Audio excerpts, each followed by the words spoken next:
Sasa Wakamba mbona wako hivi lakini? Wewe ni kabila gani? Nyumbani ni wapi? Wakamba mbona wako hivi lakini? Nyumbani. Amesema nyumbani Nairobi, mzaliwa Nairobi. Wakamba mbona wako hivi lakini? Uliba wapi? Na mbuzi iko wapi baba tuwarudishie? Abande sasa mpe karatasi aandike ndio tumuelewe. Ameandika? Ameiba ya Mkamba. Aliba mbuzi mbili na nini? Mbili na kuku mbili. Nairobi. Baba.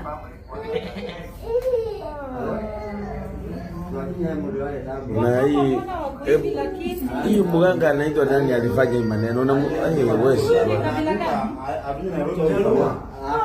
Wewe ni Mjaluo wapi?